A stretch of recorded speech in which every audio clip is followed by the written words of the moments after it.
सबैलाई नमस्कार। शुभ बिहानी, शुभ दिनको सुरुवात। सबै आउँदै हुनुहुन्छ? ठिक छ, 1 मिनेट हामी पर्खिन्छौँ।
कतिजना हुन्छ? 6 जना।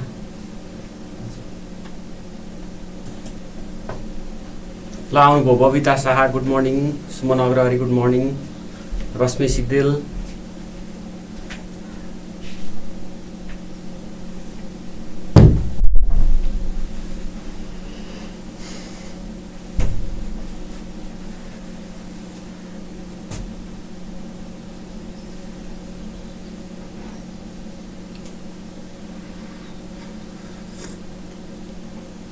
सुमनजी कतिखेर उठ्नुहुन्छ बिहान?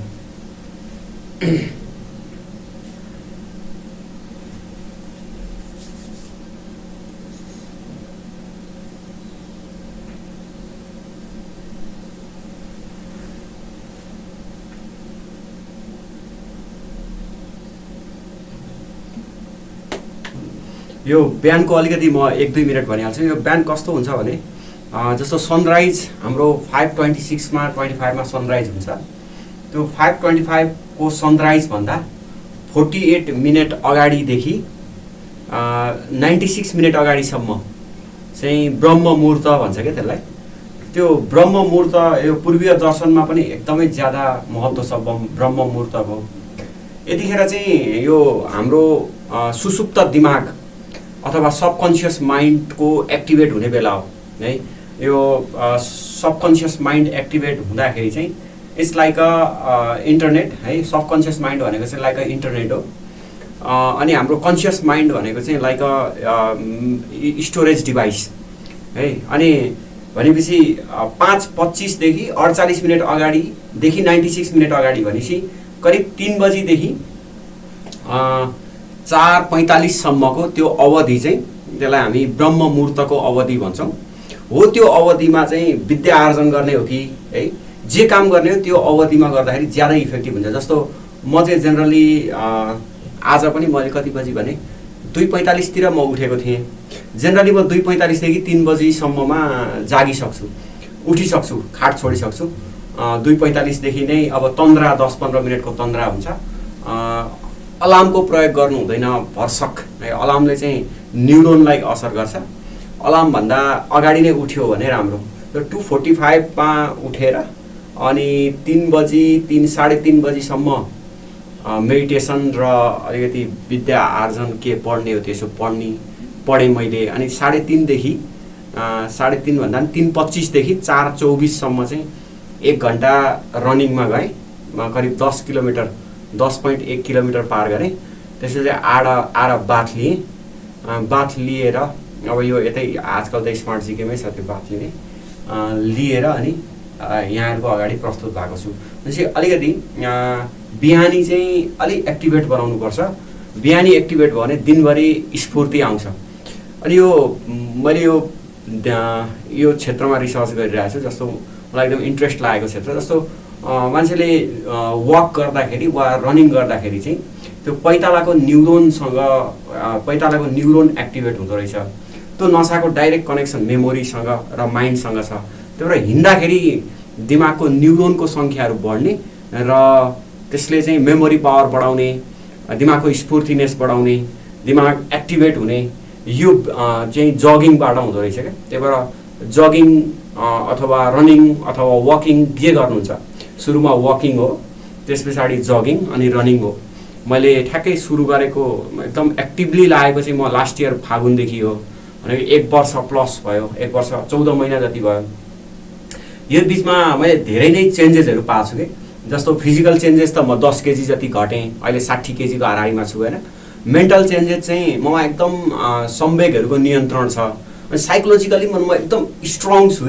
फिजिकल्ली, साइकोलोजिकली र इमोसनल्ली मान्छे जब स्ट्रङ हुन्छ तब मात्रै उसले सफलताका लागि आत्मविश्वास बढाएर लान्छ, सफलता प्राप्ति गर्न सक्छ।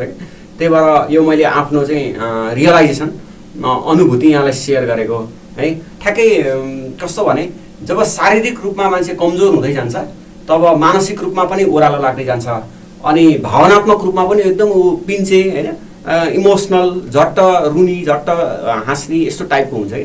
त्यो इभन मान्छे यस्तो इमोसनल स्टेबिलिटी हुनुपर्छ कि नजिकै कोही एकदमै नियर एन्ड डियरले आफूलाई छोडेर गयो भने मान्छे स्थिर भएर बस्न सक्ने हुनुपर्छ। अब त्यति धेरै चाहिँ साधु सन्त महाराज भयो भने मात्रै हुन्छ होला, धेरै योगी हुँदाखेरि मात्रै हुन्छ होला, त्यो 10औं 20औं वर्षको अभ्यास चाहिन्छ होला।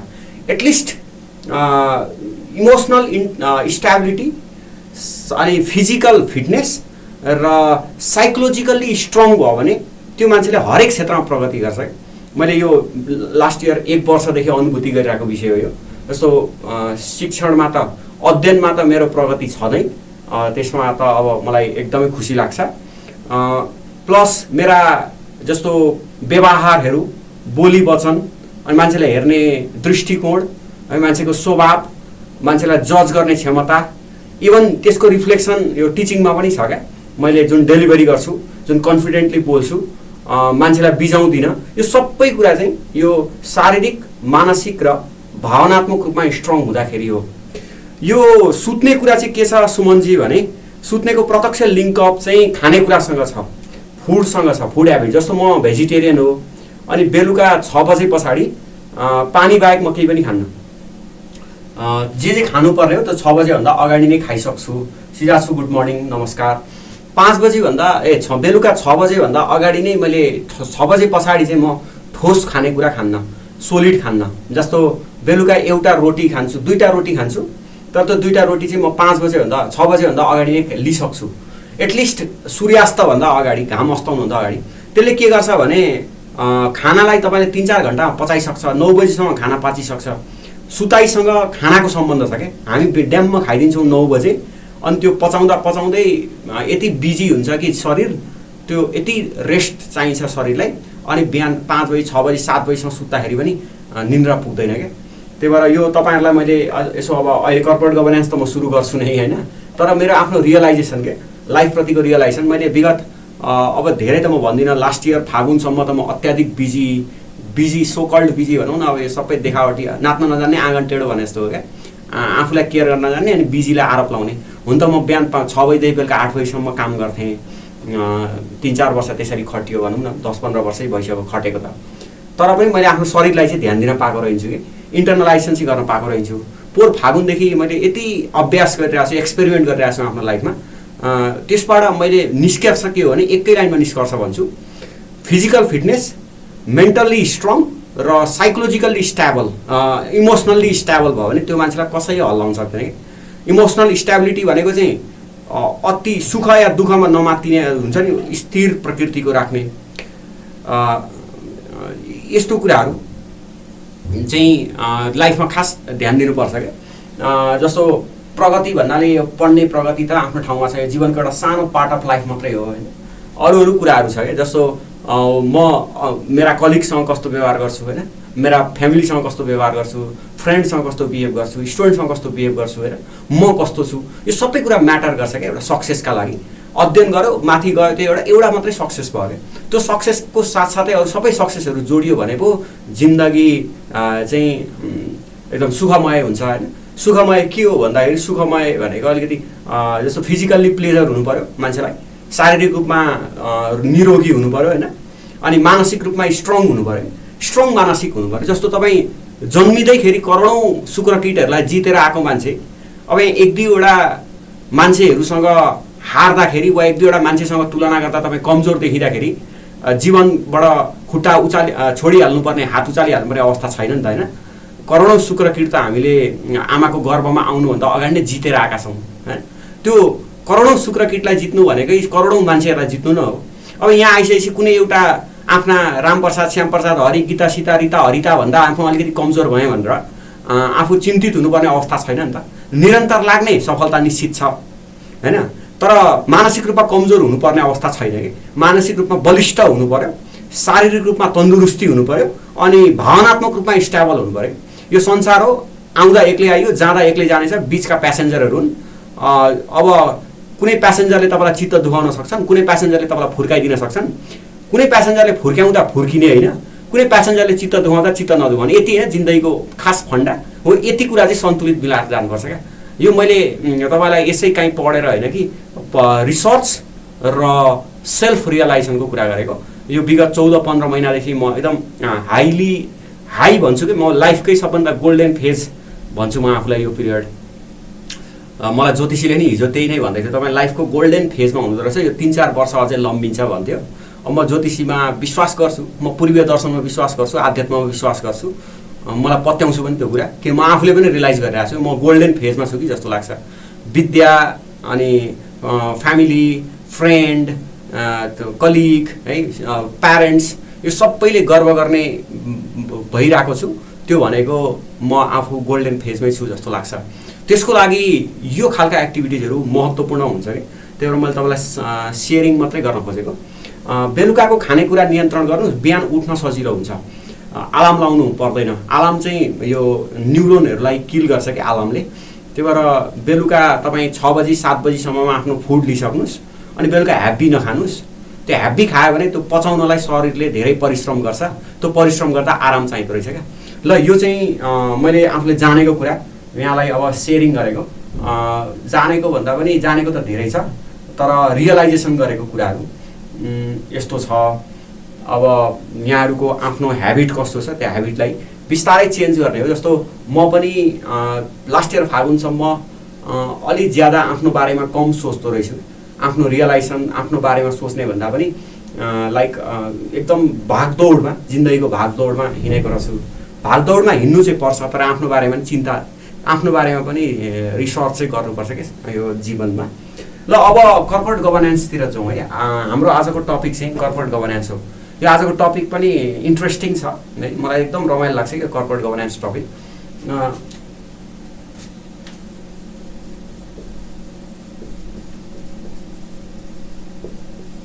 संस्थागत सुशासन,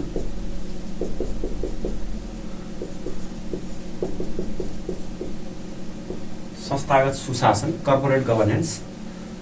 यो संस्थागत सुशासन, कर्पोरेट गभर्नेन्समा आउन सक्ने क्वेसन चाहिँ यो संस्थागत सुशासनको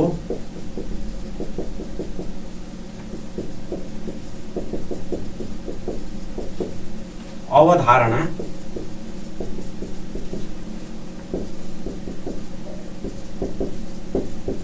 प्रश्न पार्दै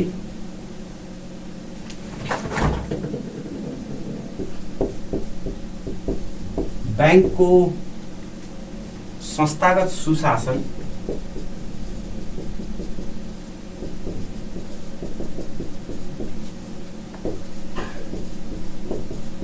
प्रवर्धन गर्न के कस्ता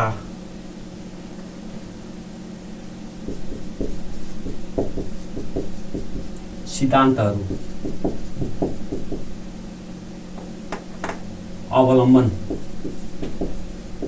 अवलम्बन गरेको हुन्छ।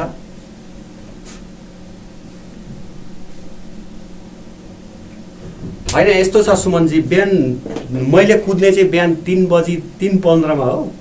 3:15 देखि 4:15 4:20 कुदिसक्छु। अनि प्रहरी दाई दिदीहरू बहिनीहरू उनीहरू 5 बजी उठ्छन् अनि सडकमा कुकुर महोदयहरू 5 बजी उठ्नुहुन्छ। त्यही भएर अरू सबै उठिसक्दाखेरि आफू घर आइपुग्ने पर्ने हो, त्यो फर्मुला लाउनुपर्छ। कुकुर महोदयहरू 5 बजी, प्रहरी दाजुभाइ दिदीबहिनीहरू 5 बजीतिर ड्युटीमा लाग्नुहुन्छ अनि मर्निङ वाकर्सहरू 4:30 तिर हल्लिन्छन्। 4:30 तिर उनीहरू मुभमेन्ट बढ्छ, आफू 4:30 सम्ममा घर आइपुग्नुपर्छ। 4:30 4:15 मा घर आइपुग्यो भने सबै कुरा म्यानेज भइहाल्छ। हिँड्न चाहिँ त्यसरी म्यानेज गर्नुपर्छ। ल ठिक छ, अब अघिको हाम्रो फर्स्ट पार्ट सक्यो है। अब second part.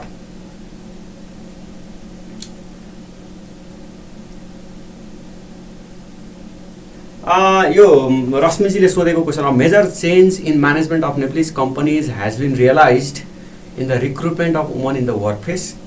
The glass ceiling in workplace which it is so called has not broken completely। यो चाहिँ यस्तो भनेको हो। यो 2063-64 पछाडि हामीले आरक्षणको पोलिसी लियौँ। आरक्षणको पोलिसी लिएर महिलालाई 45% को 33% आरक्षण दियौँ। महिलाको रिप्रेजेन्टेसन पनि बढेर गएको छ। अनि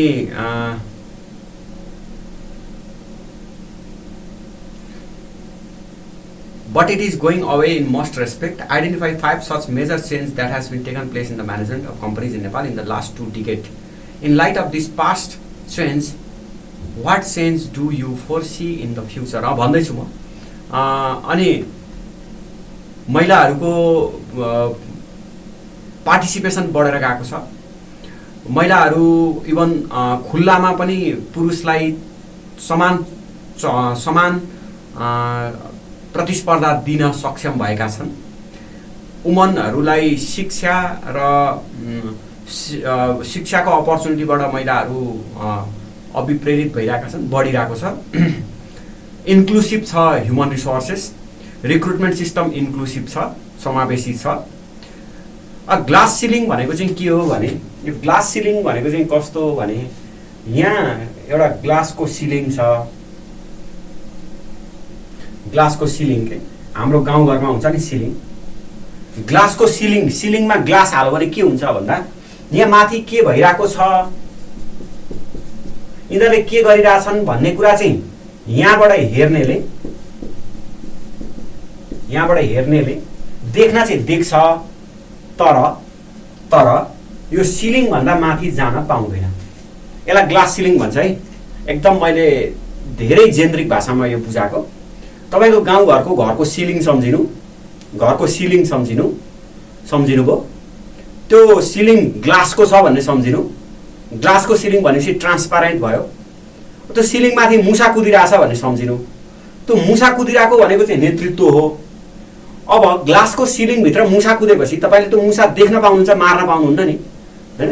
ओहो मुसा लागेछ भनेर भन्न चाहिँ पाउनुहुन्छ, तर मार्न त पाएन नि। त्यसलाई तपाई मुसा हटाउन त सक्नु भएन नि। हो यस्तो असर चाहिँ ग्लास सिलिङ हो के। ग्लास सिलिङ इफेक्ट भनेको चाहिँ तलबाट माथि टुवा पारेर हेर्ने, नेतृत्वलाई हेर्ने, तर केही गर्न नसक्ने क्या। जस्तो कि अहिले अब राजनीतिमा वितण्डा मचिरहेछ नि, हैन? अब हामीले के हो, हेर्ने बाहेक अरू के छैन। केन्द्रमा संघीय सरकारमा वितण्डा छ, प्रादेशिक सरकारहरू त्यस्तै उदण्ड भराएका छन्, डेमोक्रेसीको धज्जी उडाएका छन्, हैन? संविधानको धज्जी उडाएका छन्। म भइन भने देशै सकिन्छ भनेर चाहिँ मिसअन्डरस्ट्यान्डिङ र भ्रममा छन्, हैन? त्यो त मानसिक रोग बाहेक अरू के हो र, हैन?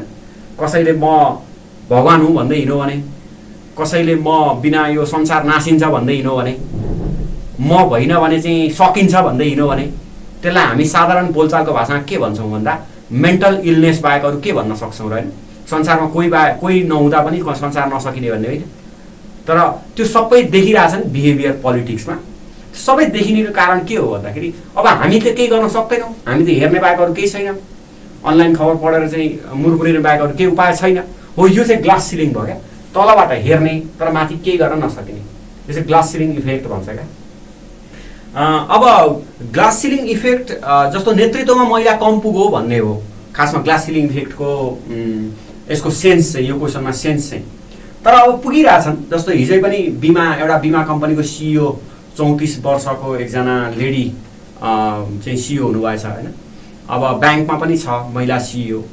अब सिनियर लेभलमा जस्तो नेपाल ब्याङ्ककै कुरा गर्ने हो भने डिसिइओमा महिला हुनुहुन्छ, फिमेल हुनुहुन्छ एकजना होइन, म्याडम हुनुहुन्छ एकजना। अब सिइओ भन्दा एक तल मान्छे पुगिरहेछ क्या, माथि गइरहेछ। जो 62-63मा जस्तो निजामतीकै कुरा गर्नुहुन्छ भने पनि महिला सचिवहरू हुनुहुन्छ, 2-3 जनै हुनुहुन्छ होइन। अब प्रदेशमै पनि महिला, प्रदेश प्रमुख पनि महिला भर्खरै हिजो नियुक्ति भयो होइन। अब देशकै प्रेसिडेन्ट पनि महिला नै हुनुहुन्छ। भनेपछि ग्लास सिलिङ भन्दा पनि पुगिरहेछ रिप्रेजेन्टेसन। त्यो चेन्ज चाहिँ त्यही हो। रश्मिले सोधेको इन लाइट अफ पास्ट, त्यो चेन्ज चाहिँ त्यही हो। त्यो यसरी हामीले लेख्नुपर्छ यो आन्सरमा, रश्मिजीको आन्सरमा। ल अब म डेभिएसन हुन्न, ल म कर्पोरेट गभर्नेन्स पहिले पढाइसक्छु, त्यस पछाडि मात्रै अनि अरू क्वेसन मलाई सोध्नुहोस् है। फेरि कर्पोरेट गभर्नेन्सको पाटो कमजोर पर्ला यहाँको, किन मैले यो सक्छु आज कर्पोरेट गभर्नेन्स। त्यही भएर तपाईँले मलाई बिचमा अल्मल्याउनु भयो भने अलिक यो कर्पोरेट गभर्नेन्समा पुरा स्ट्रेन्थ नपुग्ला कि भनेर। सो संस्थागत सुशासनको अवधारणा प्रश्न पार्दै के कस्ता सिद्धान्तहरू अवलम्बन गरिएको छ लेख्नुहोस्। बैंक तथा वित्तीय संस्था सम्बन्धी ऐन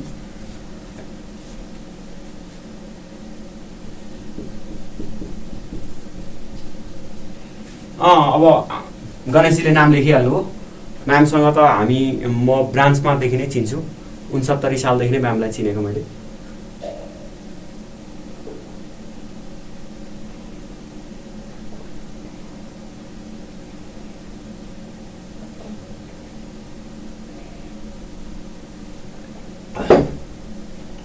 2073मा संस्थागत सुशासन प्रवर्धनका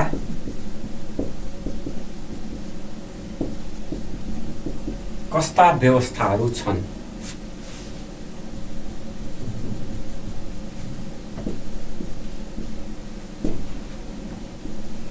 बीस number.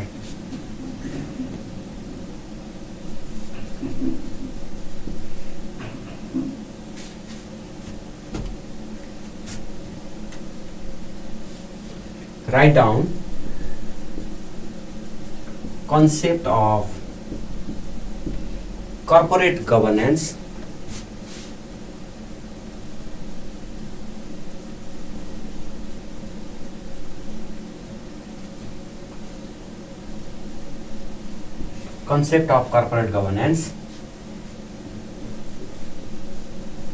what are the fundamental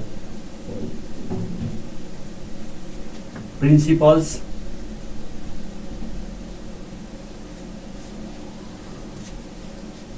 of corporate governance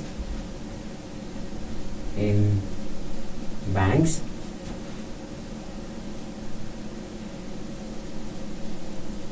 Mention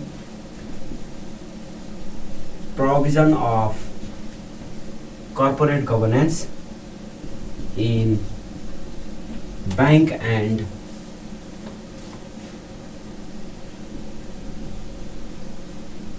financial institution Act 2073 20 marks. यो एउटा क्वेसन टिप्नुस् त। अब मैले अरु क्वेसनमा म जान्न भनिसकेको छु, म अन्तिममा जान्छु है। अहिले क्वेसन नराख्नुस्, फेरि माथि मेटिन्छ। त्यही भएर पहिला सिजी सकौं, अनि सिजी सकेपछि यता जाउँला। संस्थागत सुशासनको अवधारणा प्रश्न पार्दै बैंकको संस्थागत सुशासन प्रवर्धन गर्न के कस्ता सिद्धान्तहरू अवलम्बन गरिएको छ लेख्नुहोस् भनेर। अनि बैंक तथा वित्तीय संस्था सम्बन्धी 2073 मा संस्थागत सुशासन प्रवर्धनका कस्ता व्यवस्थाहरू छन् 20 मार्क्समा। यो सिजी बाट 20 मार्क्समा आउन सक्छ है। यो सिजी इम्पोर्टेन्ट मध्येको एउटा हो।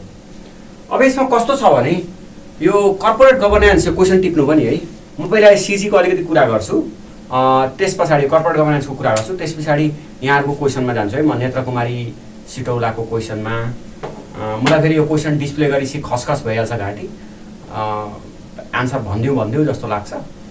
त्यही भएर एकछिन डिस्प्ले नगर्नु, म आधी घण्टा जतिमा सिजी सक्छु अनि डिस्प्ले गर्नु न।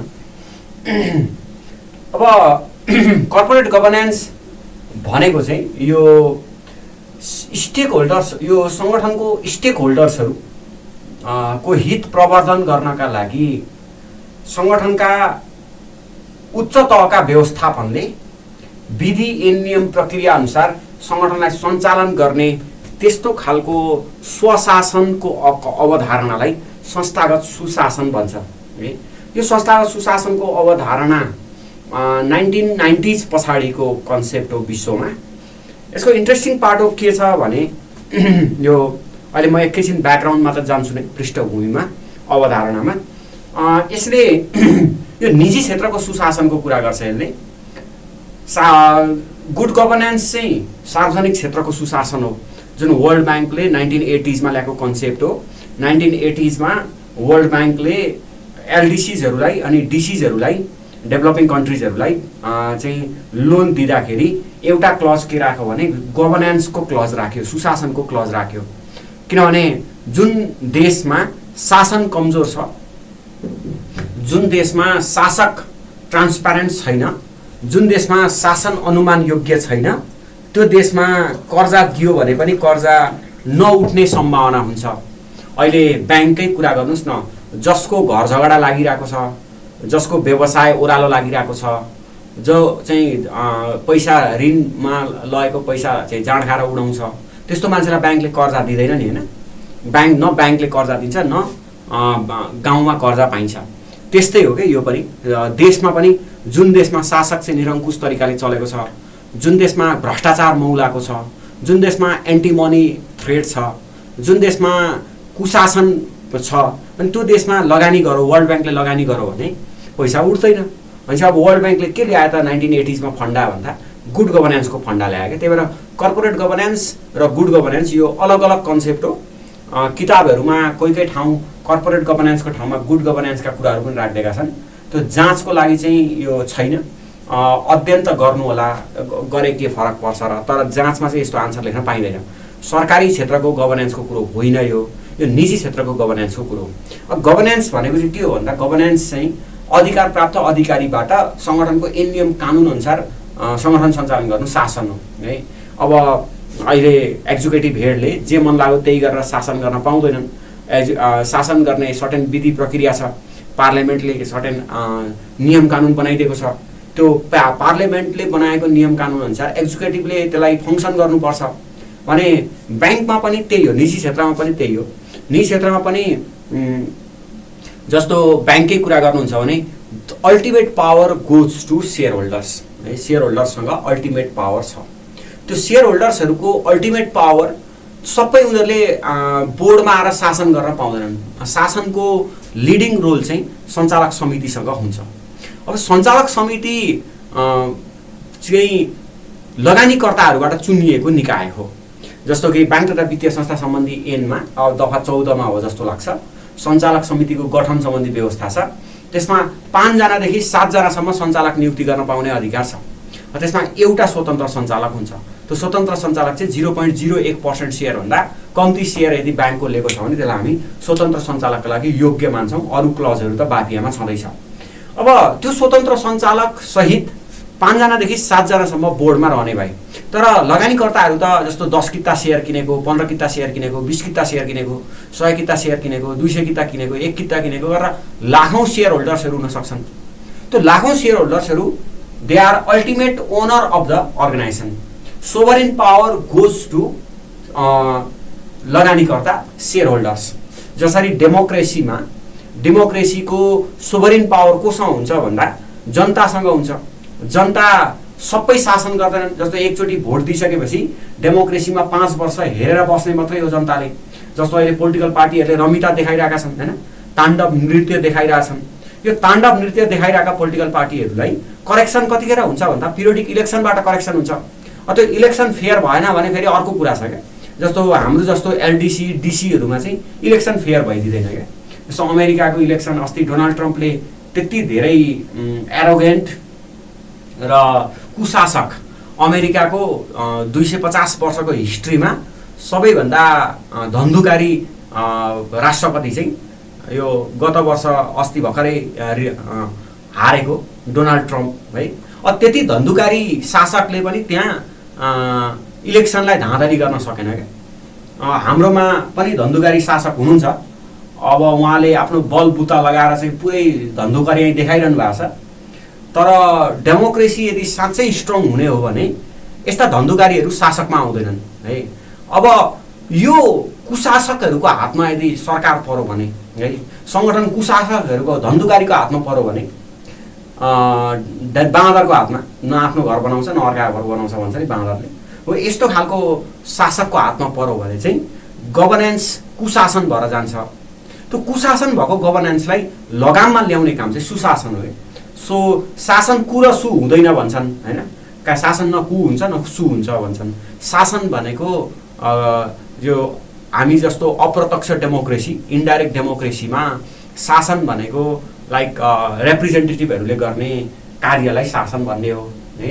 लोकतन्त्रमा विशेष गरी अब हाम्रो ब्याङ्क तथा वित्तीय संस्था वा निजी क्षेत्र भने लोकतन्त्र यसमा इन्टरनल डेमोक्रेसी स्ट्रङ छ भनेपछि ब्याङ्क तथा वित्तीय संस्था वा निजी क्षेत्रमा खास ओनरहरू चाहिँ ब्याङ्कभन्दा बाहिर हुन्छन्। खास ओनरहरू चाहिँ उनीहरू सङ्गठनभन्दा बाहिर हुन्छन्। त्यो ओनरहरूले दिएको रिप्रेजेन्टेसन, ओनरहरूले दिएको भर्डिक्ट वा ओनरहरूले दिएको म्यान्डेटको आधारमा रिप्रेजेन्टेटिभहरूले शासन सञ्चालन गर्छन्। त्यो शासनको बोर्ड चाहिँ हाम्रो सञ्चालक समिति हो, ब्याङ्क तथा वित्तीय संस्था वा अन्य प्रयोजनका लागि त्यो सञ्चालक समिति भन्छ।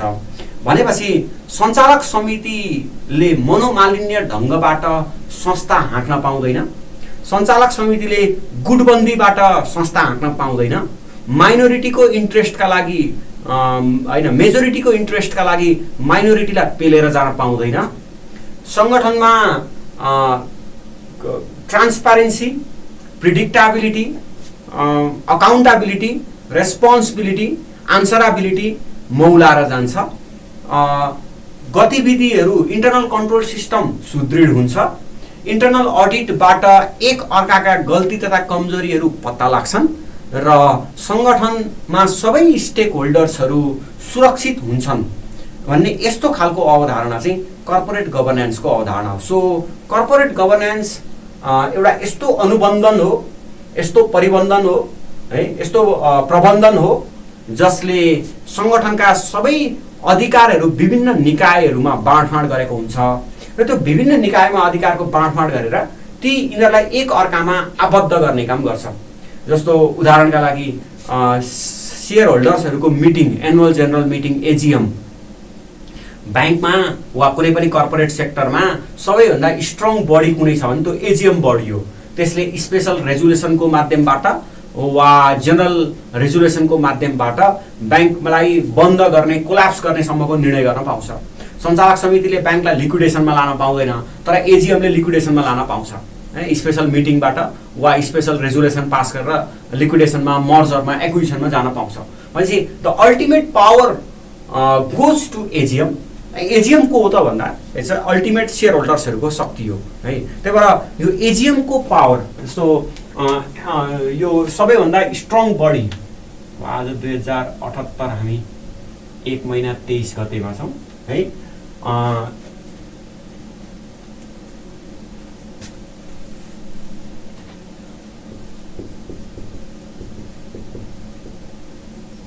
अब सबैभन्दा स्ट्रङ बडी भनेको यो प्रश्न टिप्नु भयो होला। सबैभन्दा स्ट्रङ बडी भनेको AGM, annual general meeting.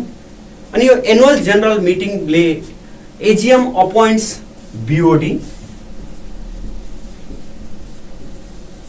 एजिएमले BOD appoint गर्छ। अनि एजिएमले अर्को एउटा लेखा परीक्षक पनि, अडिटर पनि एपोइन्ट गर्छ। अडिटर पनि, एक्सटर्नल अडिटर एक्सटर्नल अडिटर पनि अपोइन्ट गर्छ है। अब यो बिओडी सँग चाहिँ सबै ब्याङ्कको नीतिगत अधिकार हुन्छ। केही अधिकार एजिएमसँग हुन्छ, जस्तो मैले अहिले कुरा गरिहालेँ, स्पेसल रेजुलेसनको वा जेनरल रेजुलेसन पास गर्ने, ब्याङ्कलाई मर्जर एक्विजिसनतिर लाने है, अनि ब्याङ्कलाई कोल्याप्स डिसमिस गर्ने, यो सबै अधिकार त एजिएमसँग हुन्छ नै। त्योदेखि बाहेकको अधिकार जस्तो पोलिसी राइट चाहिँ बिओडीसँग हुन्छ। नीतिगत अधिकार, पोलिसी मेकिङ अधिकार चाहिँ बिओडीसँग हुन्छ। अब बिओडीको मातहतमा सिइओ हुन्छ, चिफ एक्जिक्युटिभ अफिसर हुन्छ। यो सिइओ सँग प्रशासनिक अधिकार हुन्छ। प्रशासनिक अधिकार,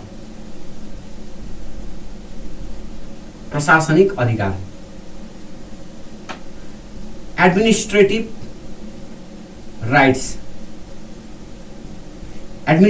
राइट्स। प्रशासन भन्ने बित्तिकै दैनिक सञ्चालन अनि नीतिगत कार्यान्वयन र रिसोर्सेसहरूको परिचालन, दैनिक कार्यका लागि रिसोर्सेसहरूको परिचालन यो प्रशासनिक कार्य अन्तर्गत पर्छ। अब यो सिइओलाई सङ्गठनमा मनोमानी ढङ्गबाट नचलोस् सिइओ भनेर यो सिइओलाई पनि नियन्त्रण गर्नका लागि चाहिँ फेरि इन्टरनल अडिटरहरूको बोर्ड हुन्छ है, अडिटर्स बोर्ड भन्छ। त्यो अडिटर्स बोर्ड हुन्छ फेरि बोर्डको मातहतमा। यो अडिटर बोर्डको यतातिर अडिट कमिटी भनौँ न, लेखा समिति भन्छ। यो लेखा समिति चाहिँ बोर्डको एउटा सञ्चालकबाट अडिट कमिटीमा बन्छ। अनि यो अडिट कमिटीको मातहतमा इन्टरनल अडिटर हुन्छ। इन्टरनल अडिट ब्याङ्कको आन्तरिक लेखा परीक्षण हुन्छ। अब हेर्नुहोस् है, यो बिओडीलाई कसले नियन्त्रण गर्ने त भन्दा बिओडीलाई एक्सटर्नल अडिटरले नियन्त्रण गर्ने है। अनि सिइओलाई कसले नियन्त्रण गर्ने त भन्दा सिइओलाई इन्टरनल अडिटरले नियन्त्रण गर्ने, बिओडीलाई पनि इन्टरनल अडिटरले नियन्त्रण गर्ने।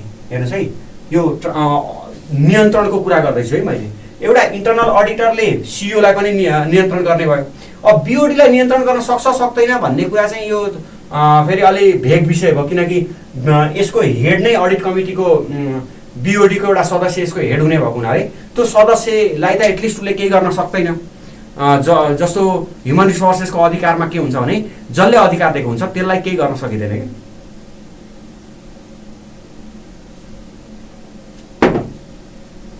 अब यो सिइओलाई न्युट्रलाइज गर्ने इन्टरनल अडिटले, बिओडीलाई न्युट्रलाइज गर्ने एक्सटर्नल अडिटरले, यो सबैलाई न्युट्रलाइज गर्ने एजिएमले।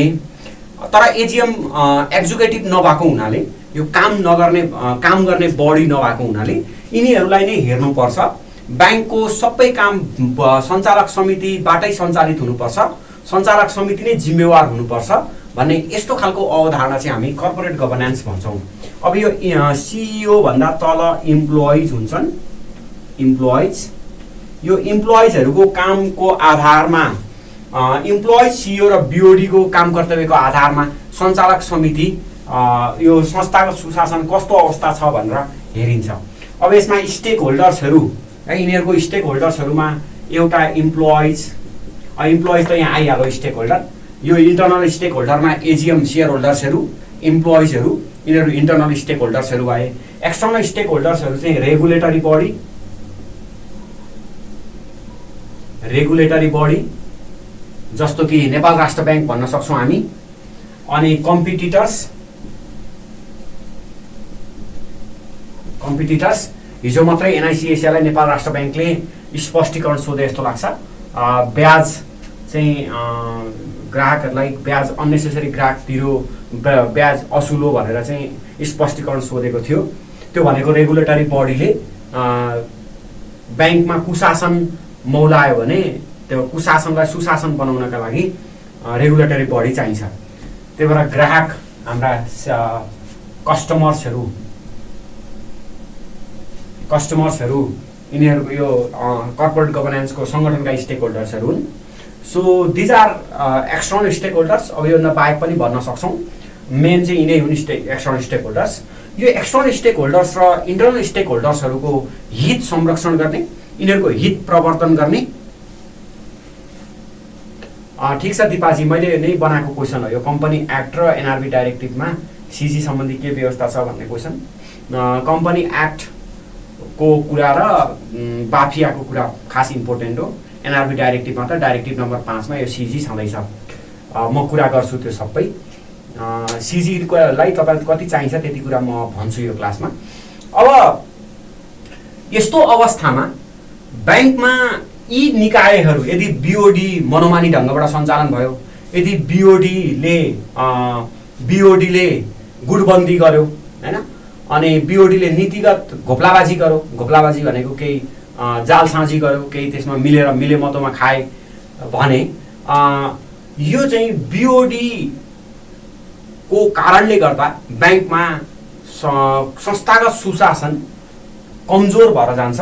त्यसलाई हामी विक कर्पोरेट गभर्नेन्स, कमजोर संस्थागत सुशासन भन्छौँ। भने सिइओ को कारणले गर्दा, सिइओले कोही बेला कागजपत्र मिलाएर कर्जा पास गर्यो भने, वा कर्जा नदिनु पर्ने ग्राहकलाई कर्जा दियो भने, वा अन्य यस्तै फेभरेटिजम नेपोटिजम लगायो भने, सिओले त्यसरी काम गर्यो, रिक्रुटमेन्टमा नेपोटिजम फेभरेटिजम लगायो भने त्यसले पनि सङ्गठनमा कर्पोरेट गभर्नेन्स कमजोर बनाउँछ। भने अर्को छ इम्प्लोइजको लेभलमा। यो इम्प्लोइजले जस्तो दिनानुदिन सङ्गठनमा काम गर्ने, डेली बेसिसमा सङ्गठनमा एक्टिभली इन्भल्भ हुने चाहिँ इम्प्लोइज हो। अनि त्यो इम्प्लोइज यदि सङ्गठनको अटमोस्ट बेनिफिटमा काम गर्दैन भने, सङ्गठनको हितमा उसका गतिविधिहरू सञ्चालन छैनन् भने, सङ्गठनको अहित हुने काम गर्यो, आफ्नो व्यक्तिगत लाभका लागि नीति नियम कानुनहरूको पालना गरेन भने, वा कार्यविधिहरूको लुपोल्स खोजेर त्यो लुपोल्सको आधारमा उसले करप्सन गर्यो भने, वा उसका गतिविधिहरू ट्रान्सप्यारेन्ट भएनन् भने, वा उसले दिने सेवा प्रवाहमा पारदर्शिता वा जवाबदेहिता छैन भने, यस्तो अवस्थामा पनि ब्याङ्कमा कर्पोरेट गभर्नेन्स कमजोर हुन्छ। त्यसै गरी एजिएमले राम्रो भूमिका खेल्न सकेन भने, एनुअल जेनरल मिटिङ चाहिँ कोप भाजनमा पर्यो भने, एनुअल जेनरल मिटिङमा मेजोरिटीले माइनोरिटीलाई पेलेर गयो भने, वा एक दुईवटा घरानाको गुटबन्दीमा पर्यो भने, वा एजिएममा कोलुजन भयो भने, मिलेमतोमा गयो भने, कार्टेलिङ गरे भने, त्यस्तो अवस्थामा पनि ब्याङ्कको संस्थागत सुशासन कमजोर भएर जान्छ। त्यसै गरी अर्को चेक पोइन्ट छ एक्सटर्नल अडिटर। यदि एक्सटर्नल अडिटर फेयर छैन भने, यदि एक्सटर्नल अडिटरले बिओडी र सिइओसँग मिलेर ब्याङ्कमा घोप्लाबाजीमा सहयोग गर्यो भने, वा ब्याङ्कका औल्याउनु पर्ने यो समस्याहरू देखाइदिएन भने, वा अडिटरको प्रतिवेदनमा वित्तीय विवरण स्पष्ट ढङ्गमा राखेन भने, वा त्यसलाई प्रचलित अडिटिङको एनएफआरएस वा यस्ता अडिटका नियमहरूको आधारमा उसले अडिटिङ गर्दैन भने, त्यस्तो अवस्थामा पनि ब्याङ्कमा संस्थागत सुशासन कमजोर भएर जान्छ। अर्को छ यो अडिट कमिटीमा जाने मान्छे चाहिँ जो सदस्य जान्छ, त्यो सदस्य सञ्चालक समितिको मिलेमतोमा गयो हैन, सञ्चालक समितिको अध्यक्षले त्यसमा आफ्नो मान्छे पठायो, वा सञ्चालक समितिको अध्यक्षको इन्ट्रेस्टमा काम गर्यो भने, वा मेजोरिटी सेयर होल्डर्सहरूको इन्ट्रेस्टमा काम गर्यो भने, त्यस्तो बेलामा पनि यो संस्थागत सुशासन कमजोर भएर जान्छ। यो बाफियामा छ है अडिट कमिटी सम्बन्धी व्यवस्था। अब अर्को छ इन्टर्नल अडिट। अब यो इन्टर्नल अडिट त कर्मचारीहरूको भेला मात्रै हो। स्यालराइड इम्प्लोइजहरूबाट संस्थागत सुशासनमा त्यति धेरै ठुलो एक्सपेक्टेसन राख्नु हुँदैन, किनकि यिनका जिम्मेवार निकाय को छन्।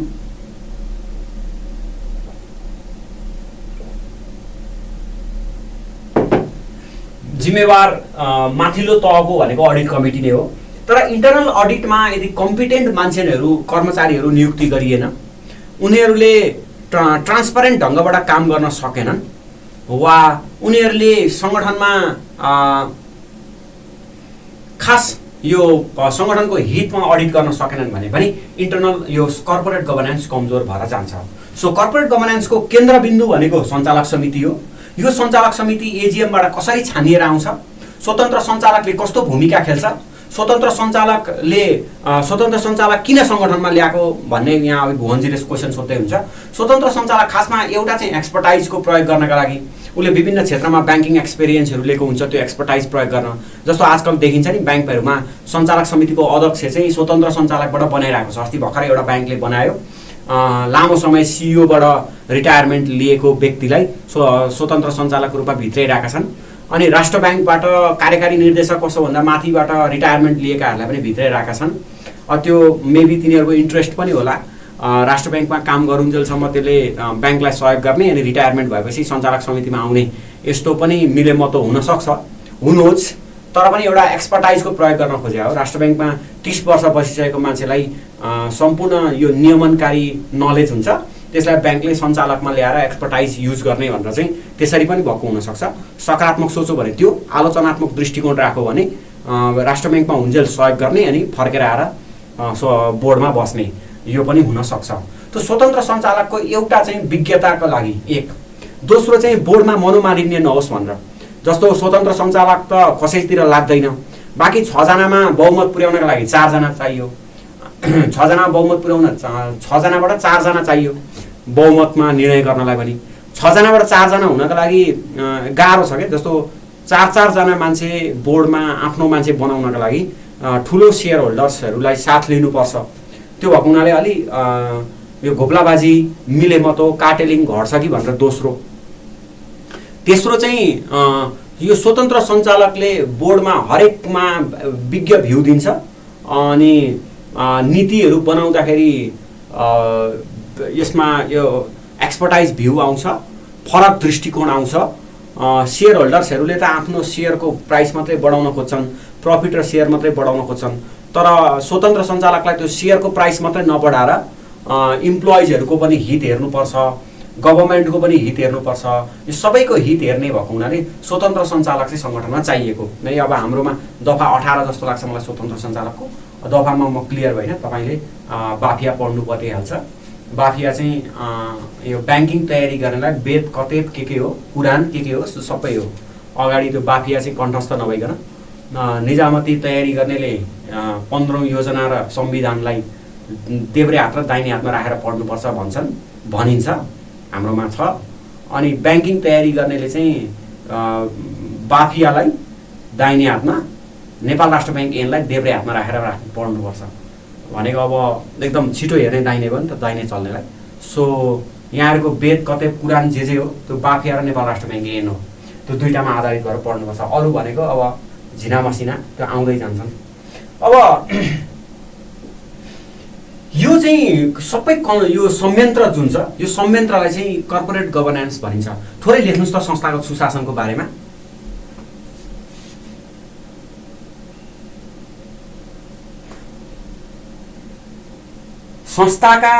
संस्थाको सबै सरोकारवालाहरूको हित संरक्षण र प्रवर्धन गर्दै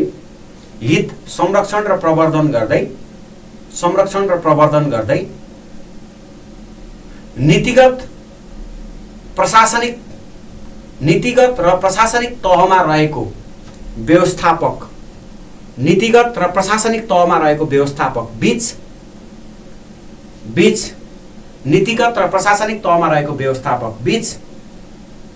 अधिकारको सन्तुलन,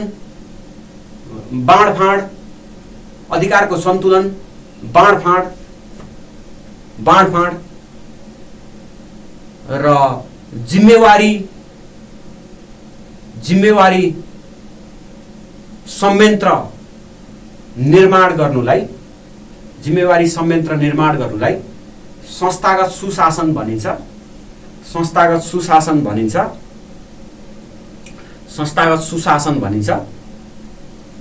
यसले संगठनलाई प्रचलित ऐन नियम कानुन विधि र प्रक्रिया अनुसार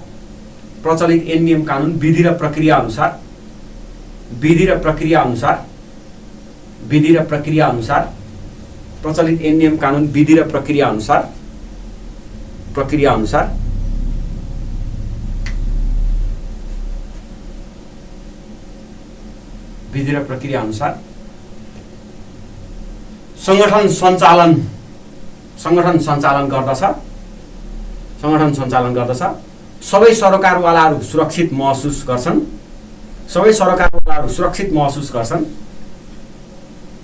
संगठनमा कार्टेलिङ गुटबन्दी र अस्वस्थ गठबन्धन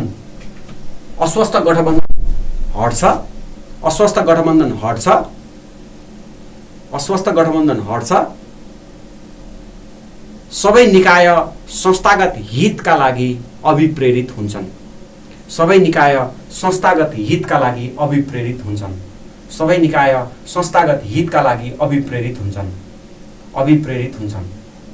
यो चाहिँ कर्पोरेट गभर्नेन्स भयो है। अब अंग्रेजीमा लेख्ने corporate governance is overall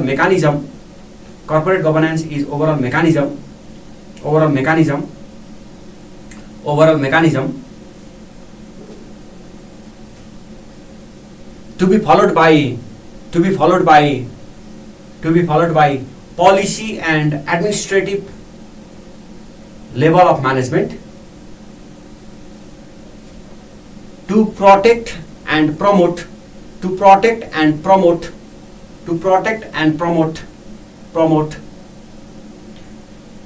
core interest of stakeholders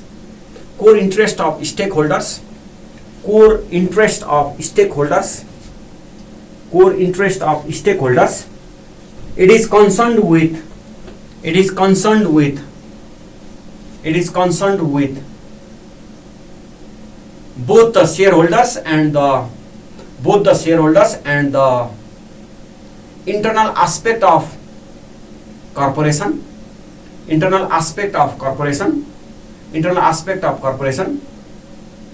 such as internal control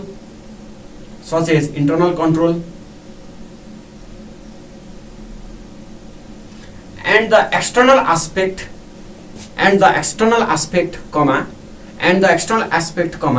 such as organizations relationship with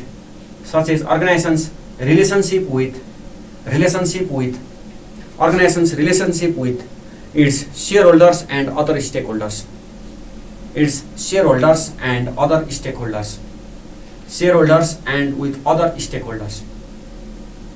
such as organizations relationship with its shareholders and other stakeholders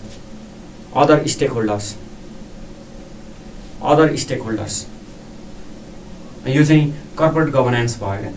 अब यसमा जान्नुपर्ने चाहिँ के हो भने अलिकति कर्पोरेट गभर्नेन्स किन आयो त वर्ल्डमा हैन, कर्पोरेट गभर्नेन्सको के कारणले गर्दा आयो त भन्दाखेरि एउटा चाहिँ यो 1995 तिर इंग्ल्यान्डको ओल्डेस्ट ब्याङ्क यो बेयरिङ ब्याङ्क भन्छ। यो बेयरिङ ब्याङ्क चाहिँ एउटा व्यक्तिको कारणले गर्दा यो निक लेसन भन्ने एउटा व्यक्तिले को कारणले गर्दा ब्याङ्क डुबेको थियो। त्यो एउटा व्यक्तिले ब्याङ्क डुबाउन सक्छ भन्ने उदाहरण 1995 मा देखियो। त्यसले गर्दा बासेलमा पनि बासेल 2 मा पनि संशोधन गरियो। बासेल 2 मा अपरेशनल रिस्क ल्याएको त्यहीबाट हो। मैले अघि भनिसके कर्पोरेट गभर्नेन्स खासमा 1990s पछाडीको कन्सेप्ट हो। 1990s मा अब विभिन्न कमिसनहरुले कमिसनहरु अहिले म कुरा गर्छु, ती कमिसनहरुको रिपोर्टबाट कर्पोरेट गभर्नेन्सको कन्सेप्ट आएको छ। त्यसपछि यो इरोन भन्ने एउटा अर्को कर्पोरेसन चाहिँ यो 2000 मा सन् 2000 को डिसेम्बर 31 मा इरोन भन्ने कम्पनी युएस को टप 10 कम्पनी हो। त्यो इरोन कम्पनी डुब्यो। अर्को चाहिँ एउटा इटालियन कम्पनी पारामालाट भन्ने के PARMALAT पारामालाट भन्ने कम्पनी। यसमा पनि यो संस्था पनि यो एउटा व्यक्तिको कारणले गर्दाखेरि वा एउटा व्यक्तिले गलत ढंगबाट सञ्चालन गर्दाखेरि डुबेको छ। अनि यसलाई यो यस्ता खालका घटनाहरू चाहिँ लिडिङ घटनाहरू कर्पोरेट गभर्नेन्सलाई कन्सेप्ट ल्याउनका लागि के। अर्को छ सत्यम भन्ने कम्पनी। यो सत्यम कम्प्युटर सर्भिस भनेर इन्डियाको 4th लार्जेस्ट टेक्नोलोजी कम्पनी हो। यो अर्ली 2009 मा डुब्यो। यसको चेयरम्यानको कारणले गर्दाखेरि यो रामालिङ्गम राजु भन्ने यसका चेयरम्यान थिए। त्यो चेयरम्यानको फटाइको कारणले गर्दाखेरि यो संस्था पनि डुब्यो। जस्तो हाम्रोमा पनि एउटा किस्ट ब्याङ्क भन्ने एकजना अलि घोप्लाबाजी गर्ने सिइओले डुबाएर हिँडे नि, सायद अहिले जेलमा हुनुहुन्छ कि जस्तो लाग्छ, जेलको हावा खाइरहनु भएको छ जस्तो लाग्छ। हो त्यो एउटा मान्छेले ब्याङ्क डुबाउँछ, त्यस्तै यो संस्थाहरू पनि एउटा मान्छेहरूले डुबाए। अर्को रोयल ब्याङ्क अफ स्कटल्यान्ड भनेर चाहिँ, रोयल ब्याङ्क अफ स्कटल्यान्ड चाहिँ 2008मा यो डुब्यो यो ब्याङ्क है। अब हुन त 2008को वित्तीय सङ्कट धान्न नसकेर पनि यो ब्याङ्क डुबेको हो। यस्तो खालको घटनाहरू चाहिँ यो मेजर इभेन्ट, हामी कर्पोरेट गभर्नेन्समा मेजर इभेन्ट भन्छौँ। यस्ता खालका घटनाहरू आइसकेपछि चाहिँ अनि कर्पोरेट गभर्नेन्स, खासमा कर्पोरेट सेक्टरको गभर्नेन्स पनि गभर्मेन्टले हेरिदिनुपर्छ, गभर्मेन्टले केही रुल्स एन्ड रेगुलेसन्स बनाउनुपर्छ भन्ने कन्सेप्ट आयो कि गभर्मेन्टले आफ्नो शासन त सुधार गर्यो 1980s पछाडि गुड गभर्नेन्स हो मैले भनिहालेँ। सरकारले आफ्नो मात्रै शासन सुधार गरेर भएन, संस्थाको पनि शासन सुधार गरिदिनु पऱ्यो, संस्थाको पनि गुड कर्पोरेट गभर्नेन्स राखिदिनु पऱ्यो भनेर चाहिँ त्यस्तो खालका यो प्रिन्सिपल्सहरू आयो कि। अब विभिन्न थ्योरीहरू आयो यसमा, यो डेभलपमेन्ट, कर्पोरेट गभर्नेन्सको डेभलपमेन्ट गर्नका लागि जस्तो एजेन्सी थ्योरी भन्छ। एजेन्सी थ्योरीले मालिक र यो एजेन्ट र म्यानेजमेन्टलाई चाहिँ एजेन्टको रूपमा हेर्छ, अनि प्रिन्सिपल र एजेन्टको रूपमा, प्रिन्सिपल मालिक भयो अनि एजेन्ट चाहिँ व्यवस्थापक भयो। यो दुईटाको रिलेसनसिपको आधारमा सङ्गठन कसरी सञ्चालन हुने भन्छ र principal agent theory, agency theory. अर्को छ यो ट्रान्जेक्सनल कस्ट अथवा इकोनोमाइज थ्योरी है, त्यसले चाहिँ ट्रान्जेक्सनहरू इकोनोमाइज दृष्टिकोणबाट हुनुपर्छ वा यसको लागत कम लाग्नुपर्छ भन्ने दृष्टिकोण हो। अर्को छ यो क्लास हेजिमोनी भन्छ, class hegemony concept. Class hegemony भनेको चाहिँ जस्तो डाइरेक्टर्सहरू अनि म्यानेजमेन्टमा जो स्यालराइड छ अनि बिओडी छ, यिनीहरूको चाहिँ यो एकअर्काको यसको के भन्छ अदृश्य कालो छाया भन्छ नि, कालो छाया पऱ्यो क्या, पर्छाई भन्छ नि, यो पर्छाई परेर जस्तो बोर्डले सधैँभरि हेजिमोनीमा राख्ने कि आफ्नो सिइओलाई, भनेको अधिकार चाहिँ सिइओसँगै छ तर त्यसमा इन्फ्लुएन्स चाहिँ बोर्डको भयो, जस्तो हेजिमोनीबाट पनि यो कन्सेप्ट आएको छ। अर्को छ यो म्यानेजरल हेजिमोनी भन्छ। म्यानेजरल हेजिमोनी चाहिँ सिइओले आफ्ना कर्मचारीहरूलाई दबाब दिइरहने, काम चाहिँ तल्लो तहले गर्ने तर सिइओको दबाब, ओहो सिइओले भनेको छ मान्नुपर्छ भनेर यसरी यो एडमिनिस्ट्रेटिभ हेजिमोनीको कारणले गर्दा पनि यो कर्पोरेट गभर्नेन्स आएको छ।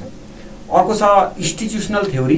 यो इन्स्टिट्युसनल थ्योरी चाहिँ यो विभिन्न इन्स्टिट्युसनल इन्भाइरोमेन्टको कारणले गर्दाखेरि वा यस्तो कर्पोरेट गभर्नेन्स चाहिँ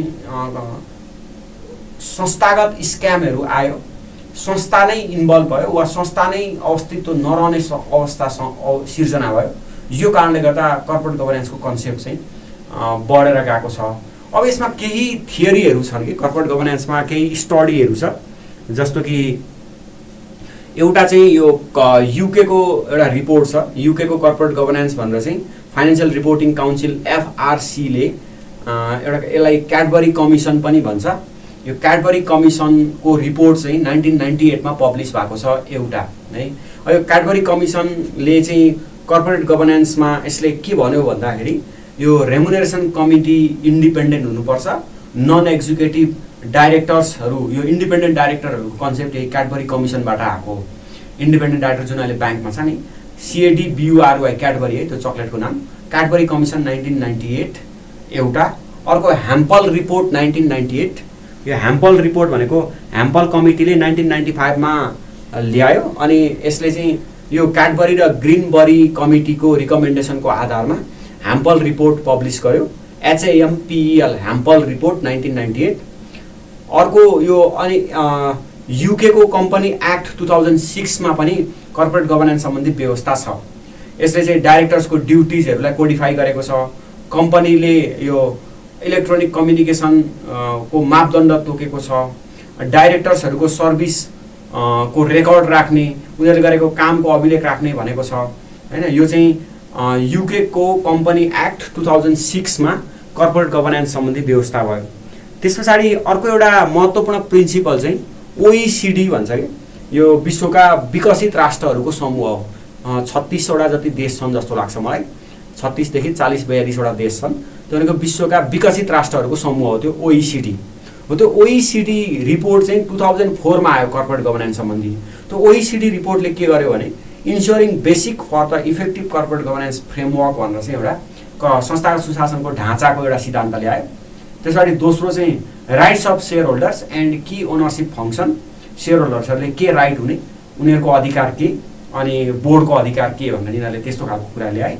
अर्को equitable treatment to share holders, एउटा सेयर होल्डर्स भए पनि 50 वटा सेयर होल्डर्स भए पनि यो समताको आधारमा ट्रिटमेन्ट गर्नुपर्छ भनेर चाहिँ, जस्तो यो भोट चाहिँ सेयरको सङ्ख्याको आधारमा भोट काउन्ट गर्ने सिस्टम हो यो खासमा इक्विटेबल चाहिँ, इक्वल होइन इक्विटेबल कन्सेप्ट भन्छ। अर्को छ role of stake holders in corporate governance, stake होल्डर्सहरू जस्तो कि हामीले कुरा गऱ्यौँ यहाँ रेगुलेटरी बडी होइन, competitors, customer, board, AGM, CEO, यिनीहरू चाहिँ स्टेक होल्डर्सहरू हुन्। यो स्टेक होल्डर्सहरूको कस्तो भूमिका हुनुपर्छ भनेर चाहिँ। अनि अर्को एउटा प्रिन्सिपल डिस्क्लोजर एन्ड ट्रान्सपरेन्सी भन्ने प्रिन्सिपल ल्यायो। त्यतिन्जेलसम्म फाइनेन्सियल स्टेटमेन्टहरू प्रकाशन गर्नु पर्दैन थियो कि त्यो अहिले जुन बासेलको एकर्ड अनुसार प्रकाशन गर्छन् नि ब्याङ्कहरूले, जस्तो त्रैमासिक रिपोर्ट प्रकाशन गर्छन् होइन, त्यो रिपोर्ट प्रकाशन गर्ने सिस्टम चाहिँ यही ओइसिडी रिपोर्टले रिकमेन्डेसन गरेको हो कि डिस्क्लोजर एन्ड ट्रान्सपरेन्सी, प्रकाशन गर्नुपर्ने र पारदर्शी राख्नुपर्ने। फाइनेन्सियल स्टेटमेन्टहरूको डिस्क्लोजर गर्नुपर्छ।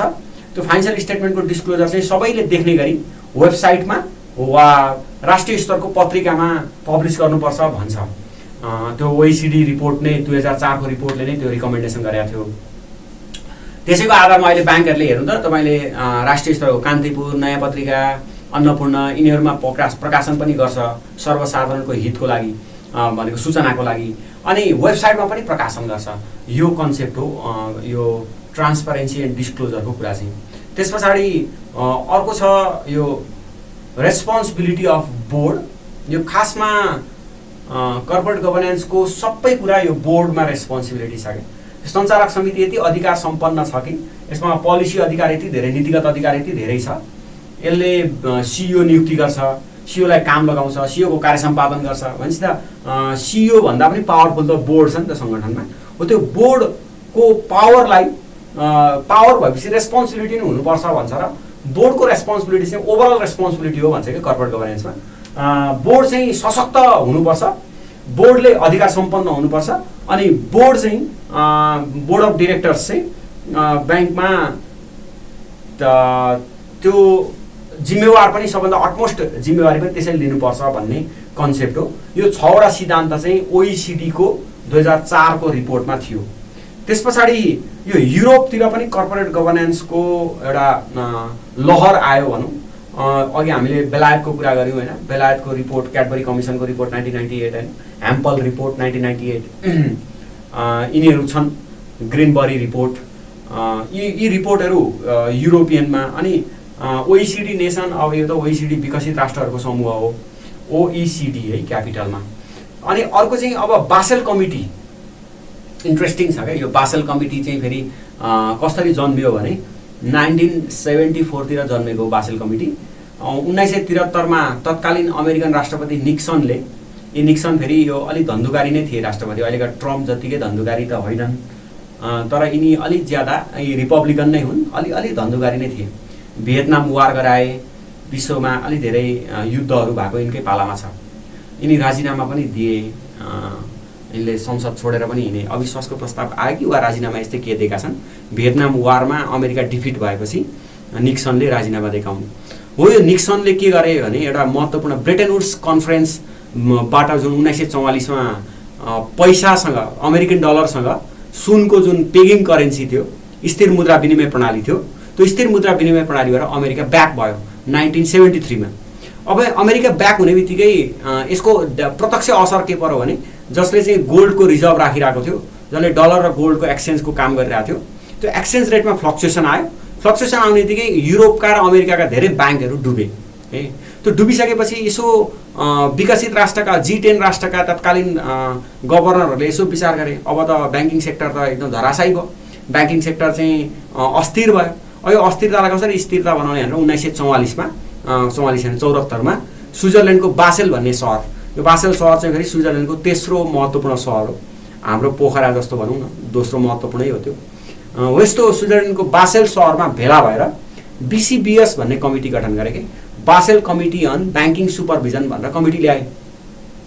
अब 1990s तिर सबै कर्पोरेट सेक्टरले कर्पोरेट गभर्नेन्सको कन्सेप्ट ल्याइरहेको, अनि ब्याङ्किङको पनि त कर्पोरेट गभर्नेन्स हेर्नु पर्यो भनेर बासेल कमिटी आयो क्या। त्यस पछाडि त्यो बासेल कमिटीले कर्पोरेट गभर्नेन्सका केही सिद्धान्तहरू बासेल कमिटीको रिपोर्टमा आएको छ।